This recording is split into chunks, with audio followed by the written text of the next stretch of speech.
বেড়াতে হুট করে হাজবেন্ডের আবদারে রান্না করলাম হাজবেন্ডের পছন্দের খাবার, যেটাকে হাজবেন্ড এই রিয়াকশন দিল। আসসালামু আলাইকুম, কেমন আছেন সবাই? আশা করি সবাই অনেক অনেক বেশি ভালো আছেন। তো দেখতেই পাচ্ছেন এইটা কি, এটা হচ্ছে সিমের বিচি, আর এর মধ্যে দুইটা ডিম ছিল। না না, দুইটা ডিম কিন্তু হাজবেন্ড এখন কিনে নিয়ে আসেনি, এটা ফ্রিজে ছিল, তো আমি এই পলিথিনটার মধ্যে করে রান্নাঘরে নিয়ে এসেছি। তো ঘটনা যেটা হয়েছে, রাত প্রায় 10টার পরে হাজবেন্ড বাসায় এসেছে, হাতে করে নিয়ে এসেছে ওই সিমের বিচিগুলো। আর আমি তো জানি এইগুলা খেতে উনি কতটা পছন্দ করে, মানে উনি যখন তখন ওইটা দিয়ে খাবার খেতে পারে, ভাত খেতে পারে। সাধারণত উনি কখনোই রাতে ভাত খান না, রাতে সবসময় রুটিই খান। এমনি কোনো সমস্যা নাই, কিন্তু ওনার অভ্যাস রুটি খাওয়া, তো উনি সেই জন্য রুটিটা খেয়ে থাকেন। তো এটা এনে বলছে এখন যদি এটা রান্না করা হতো তাহলে আমি এতগুলা ভাত খেয়ে নিতাম। এটা বলে জাস্ট উনি হাত মুখ ধুতে চলে গেছে, গিয়ে নামাজ পড়তে গিয়ে চলে গিয়েছে। তো আমি তো একবার যখন আমার হাজবেন্ড বলেছে যে এইটা হলে আমি এখন এতগুলা ভাত খেতে পারতাম, তো আর কোনো কথাই নাই। যত রাত হোক, যত সমস্যা হোক, যত যা কিছুই হোক, আমার তো সেটা তাকে রান্না করে দিতেই হবে। আসলে ব্যাপারটা যেটা, যে এই মানুষটা আমাদের একটু ভালো রাখার জন্য কত কষ্ট করে, আমাদের কত খেয়াল রাখে। আর তাছাড়া দুনিয়ায় আছে কি বলে, নিজে নিজের পরিবার, স্বামী, সন্তান, হাতে গোনা 2-4 জন মানুষ।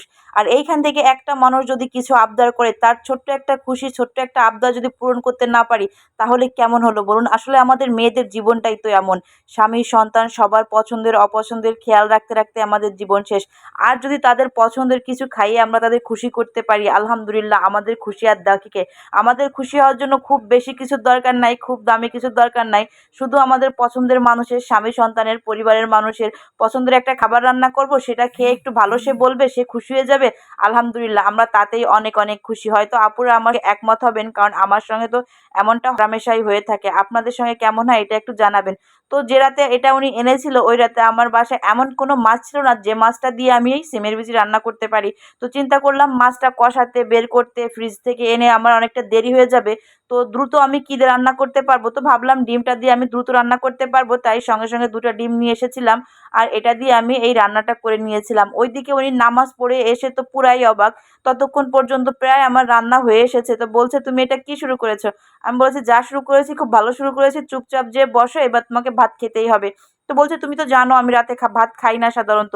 আমি বলছি, ঠিক আছে, আমি জানি রাতে তুমি ভাত খাও না, কিন্তু তুমি এটা অনেক বেশি পছন্দ করো, আর আমি তোমার জন্য রান্না করেছি, তো তোমাকে তো এটা খেতেই হবে, আর বলতে হবে এটা কেমন হয়েছে।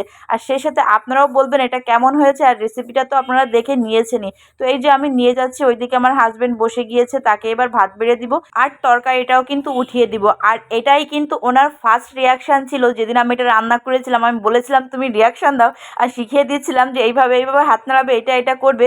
তো অল্প ভাত যেহেতু রান্না করেছিলাম, ভাতের নিচে একটু পুড়ে গিয়েছিল, সেটা আমি সাইডে সরিয়ে নিলাম। তো এই যে ওনাকে তরকারি দিয়ে দিয়েছি, খাবারটা রেডি। এইবার ওনাকে বলছি যে আমাকে রিয়াকশান দিয়ে দেখাও, আর এইভাবে দাও।